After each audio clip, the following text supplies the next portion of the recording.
Hello മച്ചന്മാരെ, എല്ലാവർക്കും ഏറ്റവും ഒരു ട്രെയിലർ ഡീകോഡിങ് സാർ. നമ്മൾ കുറേ ട്രെയിലർ ഡീകോഡിങ് ചെയ്തിട്ട് ഇപ്പോൾ 2-3 ദിവസമായി ട്രെയിലർ നിങ്ങൾ കണ്ടിട്ടെന്ന് അറിയാം. എങ്കിലും ഈ ട്രെയിലറിൽ നിന്ന് എനിക്ക് മനസ്സിലായ കാര്യങ്ങളൊന്നും സംസാരിക്കാൻ വേണ്ടി പോകുന്നത്. അപ്പോൾ നമ്മൾ നേരത്തെ പറഞ്ഞ പോലെ തന്നെ നമ്മൾ ട്രെയിലർ റിവ്യൂ ചെയ്യാൻ വേണ്ടി പോകുന്നത് എബ്രാം ഓസ്ലർ എന്ന് പറഞ്ഞ മൂവിയെക്കുറിച്ച് നമ്മൾ റിവ്യൂ ചെയ്യാൻ വേണ്ടി പോകുന്നത്. ഏകദേശം ഇതിൻ്റെ trailer duration 2 minute 19 second duration വരും. നമുക്കദ്യം ട്രെയിലർ ഒന്ന് കണ്ടു നോക്കാം. വാ. നീ എവിടെയാണ് കറങ്ങി നടക്കുന്നത്? നിനക്കിരിക്കൊരു സ്ഥലം തന്നിട്ടില്ലേ? അവിടെ ഇരുന്നാ പോരെ. പറയിപ്പിക്കണ്ട എന്നെ കൊണ്ടൊന്നും.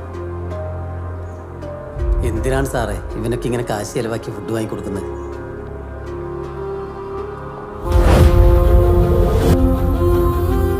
സാറ് വാങ്ങി തന്ന ഈ ഫുഡ് കഴിക്കുമ്പോൾ എനിക്കല്ല വിഷമമുണ്ട്. പക്ഷെ സാറ് മാസം കൊണ്ടുവന്നി ഹോട്ടൽ ഫുഡ് മാത്രമേ ഉള്ളൂ എനിക്ക് പുറം ലോകമായ ആകെയുള്ള ബന്ധം. ഓസ്ലർ, ഞാനും താനുമെല്ലാം ഒരേ തൂവൽ പക്ഷികളാണടൂ. We are dead men walking, broken, cursed, forgotten. തൻ്റെ ഭൂതകാലവുമായി താൻ പൊരുത്തപ്പെട്ടാൽ മാത്രമേ തൻ്റെ ഈ ഉറക്കമില്ലായ്മയിൽ നിന്നും തനിക്കൊരു മോചനമുള്ളൂ. തൻ്റെ ഇൻസോംനിയ ക്രോണിക് ആയിട്ടുണ്ട്. ഇപ്പോൾ താൻ ഹാലൂസിനേറ്റ് ചെയ്യാൻ വരെ തുടങ്ങിയിരിക്കുന്നു. പെട്ടെന്ന് വൻതോതിൽ രക്തസ്രാവം വന്നുള്ള മരണം. It's a number 11 scalpel, both pointing and piercing. അയാൾക്ക് ആൾക്കാരെ നന്നായിട്ട് പേടിപ്പിക്കാറിയ സാർ. ഒരുമാതിരി പ്രേതങ്ങളുടെ ശബ്ദം പോലെ. Kind of strange, അല്ലേ? Anything can happen to anyone, anytime, അല്ലേ? ജീവിച്ച് മതിയായ ഒരു മനുഷ്യനെ നമ്മളിനി എന്തു പറഞ്ഞ് ഭയപ്പെടുത്താൻ? അയാളുടെ കണ്ണുകളിലുണ്ടല്ല. I think you deserve to know. ദൈവവും പരദീസയുമെല്ലാം എന്നേ കൈവിട്ടവരാണ് നമ്മൾ. നരകങ്ങളുടെ ആഴക്കയങ്ങൾക്ക് പോലും വേണ്ടാത്തവർ. നമ്മുടെ ശാപമോക്ഷത്തിനായി ഒടുക്കം ചെകുത്താൻ തന്നെ നേരിട്ട് ഇറങ്ങിയാലോ ഓസ്ലർ? അയാളുടെ കയ്യിലുണ്ടെങ്കിലോ ഒരു ഡെവിൾസ് ഓൾട്ടർനേറ്റീവ്.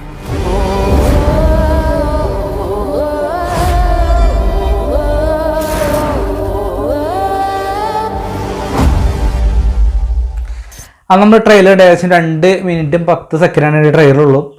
ട്രെയിലർ പറഞ്ഞ പോലെ തന്നെ മിഥുൻ ഇമാൽ തോമസ് സ്ക്രിപ്റ്റ് ഡയറക്ഷൻ ചെയ്തിട്ടുള്ളത്. ഇതിൽ കാശി നോക്കി കഴിഞ്ഞാൽ ട്രെയിലർ കാണിച്ചിട്ട് ജഗദീഷ്, ജയറാം, അൻഷർ രാജൻ, അർജുന അശോകൻ, അതുപോലെ തന്നെ സിദ്ദിഖിൻ്റെ വോയിസ് ഓവർ, മമ്മൂക്കയുടെ വോയിസ് ഓവർ, ഇത്ര കാര്യങ്ങളൊക്കെ കാണിച്ചിട്ടുള്ളത്.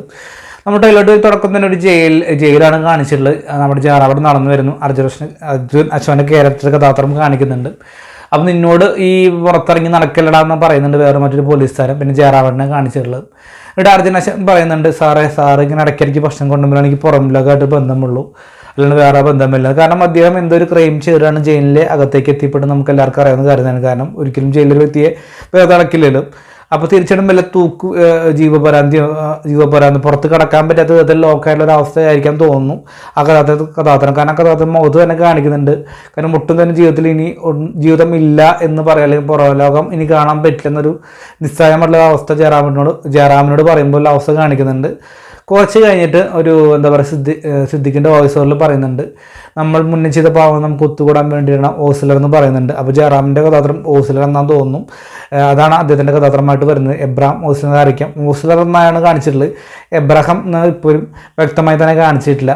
അപ്പോൾ ജയറാമിൻ്റെ ഒരു അസുഖമായി ഹിലൂസിനേഷൻ അസുഖം, അതായത് ഉറക്കമില്ലായ്മ, അതായത് ഉറക്കം പൊട്ടും തന്നെ ഇല്ലാത്ത ആയിട്ടുള്ള കഥാപാത്രമായിട്ടാണ് ജയറാമിൻ്റെ കഥാപാത്രം. കാരണം പൊട്ടും തന്നെ താടിയൊന്നും ഡൈ ചെയ്യാതെ നിരാശ അല്ലെങ്കിൽ ജീവിതത്തിൽ അദ്ദേഹത്തിന് എന്തൊക്കെയോ നഷ്ടപ്പെട്ടു പോകുന്ന ഭാഗം കാണിക്കുന്നുണ്ട്. കാരണം ഈ കഥാപാത്രം ഒറ്റയ്ക്കാണെന്നുള്ള കാര്യത്തിൽ പല എന്താ പറയുക ഇതിൻ്റെ സീൻസൊക്കെ കാണിക്കുന്നുണ്ട്, ഹോമിലുള്ള സീൻസൊക്കെ.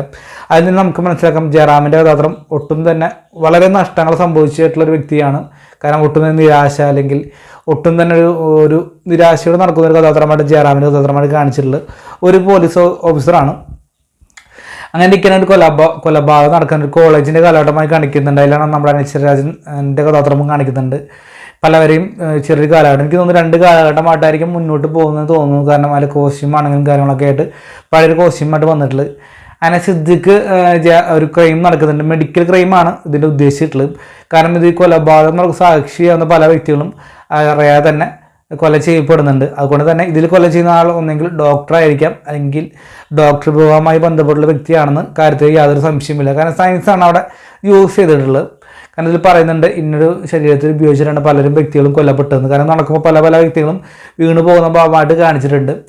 അങ്ങനെ ഇരിക്കുകയാണ് ജയറാമിൻ്റെ അടുത്ത് കേസ് എത്തുന്നു. അങ്ങനെ ഒരു പക്ഷേ അങ്ങനെ ഈ വഴിത്തിരിവായിക്കുന്ന കഥാപാത്രമായിട്ടും കൊണ്ടുപോകുന്നുണ്ടാവാം. ഇതിൽ സിദ്ദിഖ് പറയുന്നുണ്ട് ഒരു പക്ഷേ ഇതിൽ പറയുന്നത് ഡബിൾ അൾട്ടിമേറ്റ് എന്ന് പറയുന്നുണ്ട്.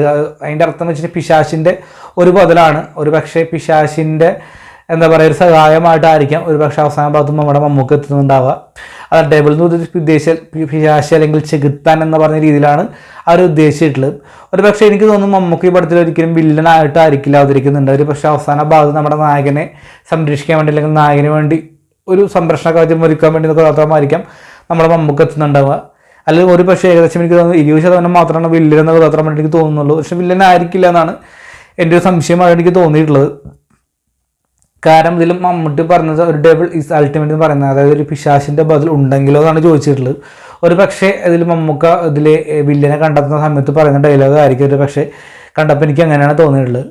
എന്തായാലും എബ്രഹാം ഹൗസലർ എനിക്ക് തോന്നുന്നു എന്താ പറയുക ഒരു അമിത പ്രതീക്ഷകൾ നമ്മൾ ഒഴിവാക്കിയിട്ട് കണ്ടു കഴിഞ്ഞാൽ തീർച്ചയായിട്ടും വലിയൊരു വിജയമാവാൻ ചാൻസ് മൂവി തന്നെയാണ്. നിരാശപ്പെടുത്തില്ല. കാരണം പലരും പറയുന്നുണ്ട് 5-ാം പാതിര അത്ര ട്രെയിലർ ഒത്തില്ല, കാരണം 5-ാം പാതിര ലെവലിലേക്ക് വന്നില്ല എന്നൊക്കെ പറയുന്നുണ്ട്. നമ്മൾ എന്തിനാണ് മറ്റൊരു ഇത്തരത്തിൽ കമ്പയർ ചെയ്യുന്നതാണ് എനിക്ക് ഫസ്റ്റ് ചോദിക്കാനുള്ളത്. കാരണം 5-ാം പാതിര അത് അവസാനിച്ചു. നമ്മൾ ഹൗസലറിന് വേണ്ടിയാണ് വെയിറ്റ് 2024 അപ്പോൾ ഹൗസലർ എന്ന് പറയുന്ന മൂവി ഒരു ഫ്രഷ് മൈൻഡോട് തന്നെ കാണാൻ വേണ്ടി ശ്രമിക്കുക. അപ്പോൾ തിരിച്ച് നമുക്കൊരു നിരാശ സമ്മാനിക്കുമെന്നാണ് കണ്ടപ്പോൾ എനിക്ക് തോന്നിയിട്ടുണ്ടായിരുന്നു. കാരണം അമിത പ്രതീക്ഷ ഒഴിവാക്കി ഹൗസലർ കാണാൻ ശ്രമിച്ചു കഴിഞ്ഞാൽ ഒരു പക്ഷേ തീർച്ചയായിട്ടും നമുക്ക് വലിയൊരു വിജയം അല്ലെങ്കിൽ നമ്മുടെ മുമ്പിലേക്ക് നമുക്ക് സംതൃപ്തി നൽകുന്ന ചിത്രമായിരിക്കാം ഹൗസലർ സമ്മാനിക്കുന്നുണ്ടാവുക. കാരണം ട്രെയിലർ കണ്ടപ്പോൾ എനിക്ക് എങ്ങനെയാണ് തോന്നിയത്. കാരണം അമിതമായ പ്രതീക്ഷയും യാതൊരു പ്രതീക്ഷയും ഞാൻ വെക്കുന്നില്ല. എനിക്ക് അവസാനമായിട്ട് പറയാനുള്ളത് ഹൗസലിനെ കുറിച്ച് ജയറാമിൻ്റെ ഒരു കമ്പാക്ക് ആയിട്ടുള്ള ഒരു തിരിച്ചറിവ് തന്നെയായിരിക്കും. കാരണം ഇമോഷണലായിട്ടും നമുക്കറിയാം ജയറാമിൻ്റെ പല ചിത്രം നമ്മൾ കണ്ടിട്ടുള്ള വ്യക്തിയാണ്. ഇമോഷൻ എന്ന് പറയുമ്പോൾ കരയിപ്പിച്ച് കളയുന്ന ഒരു വ്യക്തി തന്നെയാണ് ജയറാം എന്ന് പറഞ്ഞിട്ടുള്ള നടൻ. അതിൽ മമ്മൂക്കയെ കൊണ്ട് ചിലപ്പോൾ കാര്യമായിട്ടൊന്നും തന്നെ ചെയ്യാൻ സാധിക്കുന്നുണ്ടാവില്ല. അവസാന ഭാഗത്തൊക്കെ ആയിട്ട് മമ്മൂക്ക വരുന്നുണ്ടാവും. ഒരു പക്ഷേ അങ്ങനെ ആയിരിക്കാം. എങ്കിൽ പോലും മോക്സിൽ ജയറാമിൻ്റെ തിരിച്ചറിവ് തന്നെ കാണാൻ സാധിക്കും. ഒരു പക്ഷേ ഒരു ചെറിയ ഹിറ്റ് ആവാനും ചാൻസ് ഉണ്ട്. അതിൽ കണ്ടപ്പോൾ എനിക്ക് എങ്ങനെയാണ് തോന്നിയത് നിങ്ങളുടെ അഭിപ്രായം കമൻറ്റ് ബോക്സിൽ രേഖപ്പെടുത്തുക. വീഡിയോ ഇഷ്ടപ്പെടാൻ സപ്പോർട്ട് ചെയ്യുക. അതായിരിക്കും ബൈ ഫ്രണ്ട്സ്.